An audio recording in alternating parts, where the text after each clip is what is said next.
Hello everyone, myself Dipanshu Gautam. In this video, me and my friend Yash would be giving the presentation on our project Image Captioning that we have done as a part of our course Machine Learning in Image Processing.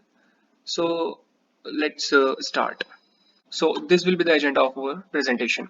First, we will be giving some introduction of image captioning. Then we will be mentioning some uses of image captioning and various methods for the task using deep learning. Then the model that we have used, and finally we will be presenting some results that we have got using the model. So first of all, what is image captioning? It is a process of generating textual description of an image. So basically, we will be describing the image in terms of text. It involves the knowledge of both natural language processing as well as the computer vision. So now let's have a look at some uses of image captioning. You can use it in the image search. So in image search, how we can basically make the search more efficient using the captions of image. So first we can generate the captions of the image, and then that captions can help to search the relevant images efficiently. We can use it in the recommendations in editing applications, and it can be used in the social media as well to suggest the captions to the user based on the image he is uploading, and the list goes on. Now let's discuss various methods to complete the task of image captioning. There are various models that can be used for the task, and some of them we have listed in the slide. So let's discuss the first model. So basically, the first model we can use the convolutional neural network first, and then the long short-term memory, basically recurrent neural network. So with the help of convolutional neural network, we will get the features from the image, and then we will give those features as an input to the LSTM model, which will be generating the captions. This whole network we can train from the scratch. And the second model could be we can use a pre-trained convolutional neural network. So basically, we can use a pre-trained CNNs like VGG16, ResNet, Inception, which are trained on the large image data set. So that would also help the model to generalize well. And then we can train the LSTM. So basically, we can get the image features using the pre-trained convolutional neural network, and then we can train the LSTM.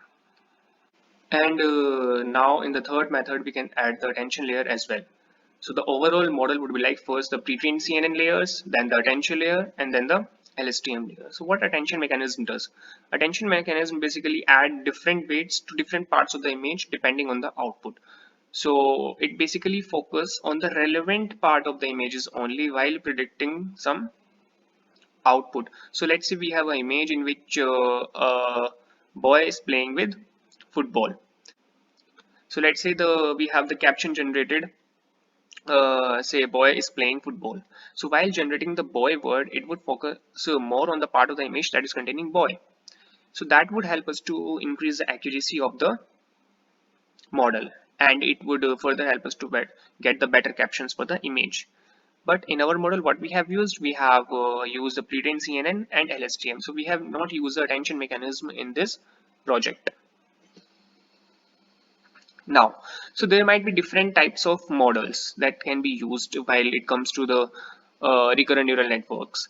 So it might be sequence to sequence, it might be vector to sequence, or it might be sequence to vector based. So basically what it means, we will be giving input sequence, and output also we will be getting sequence, or we will be giving input as a vector and getting the output as a sequence, or we will be giving input as a sequence and getting output as a vector. So image captioning comes under the second one. That is, we are presenting the image as a feature vector, and then we are giving this as an input to the LSTM model, and then we are getting the output, which is a sequence, which is basically the sequence of words, that is caption.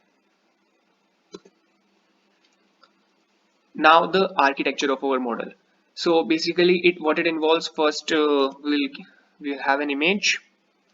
We will give this image as an input to some model. Basically it is CNN, and this will help us to get the cipher for that image. So basically the image feature vector we will be getting. So after getting the image feature representation, we will again feed it into the sum model again, and this model is basically LSTM, and then it will be finally we will be generating the captions. So now let's have a look at the dataset that we have used. So we have used Flickr 8K dataset. It consists of around 8,000 images that are each paired with the 5 different captions which provide clear descriptions of the salient entities and events in the image. And I would like to mention that we could use large datasets also like MS Coco dataset, but due to GPU constraints, we have used Flickr 8K dataset, and we were able to generate some good results with this dataset also. But like the large dataset helps the model to generalize well. So if we use a large dataset, then the accuracy of the model also increase and the quality of the captions generated for the image also increases. So with this, I would like to hand over it to Yash, and Yash would be explaining some model details and how exactly the training happens. So now we have our inputs. We as humans know about what is going on in the image, but the machines don't. For the machines, an image is just an array of numbers which we can also call as a 2D vector. As told in the previous slide, we need to generate a simple cipher vector which is unique for all the images. That is, it contains the information in the image. One simple solution can be thought as directly flattening the 2D vector of the image. But this flattened vector turns out to be very sparse and also does not contain the special information. So to get better results, we pass the image through a model. Let's look at the details of the model. This is our first model. It's a convolutional neural network. A CNN reduces the dimension and size of the image while preserving the special information. We can train this network from scratch, but it takes a very huge data, very long time, and lots of computational power to train it properly. Therefore, it is convenient to use a pre-trained model. In our project, we have used the VGG16 model, which is trained on a huge ImageNet dataset. The image here shows the size of CNN layers in the VGG16. One important thing here to notice is that the last layer is a softmax layer, but we want a linear output. Therefore, we will be removing this softmax layer. Now the output of this model can be considered as a cipher for each image, which is also called as a feature vector. The information of the image is encoded in the feature. Thus, we can say that the feature represents the image and we can take out inferences from it. Now let's take out the inferences from it.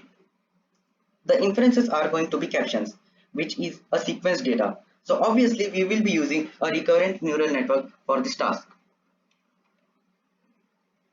This is the model we will be putting at work, LSTM. We can also use GRU instead of LSTM.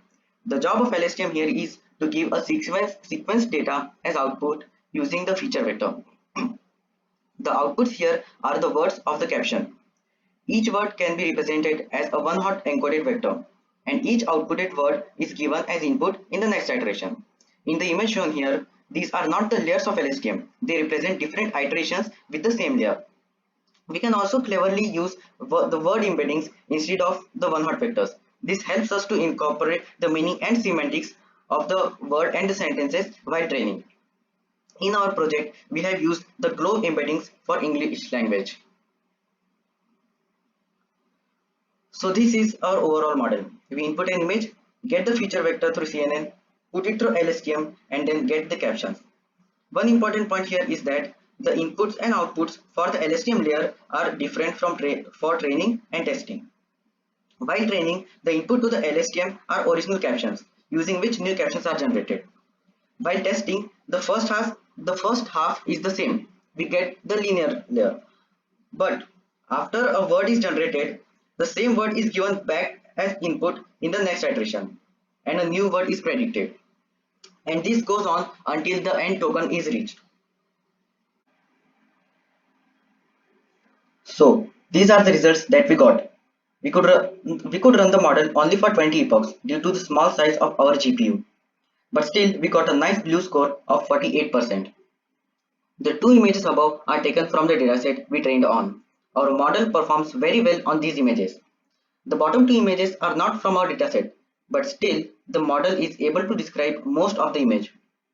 One reason for not so high accuracy can be considered as training on small dataset. Our dataset contains lots of images of people playing soccer. Therefore, the model was able to detect the man as well as the task he is doing in the bottom left image. However, the dataset does not have any image related to cricket, but as it contains the images of baseball games, it was nicely able to detect the bat, the ball, and the cap of the player, and thus assigned him as a baseball player. The model also almost recognized the color of the player's jersey. These are some more results. All these images were never seen by our training model. You can just pause and ponder about how well we humans are now able to teach machines about complex pattern recognition. On that note, I take your leave. Thank you.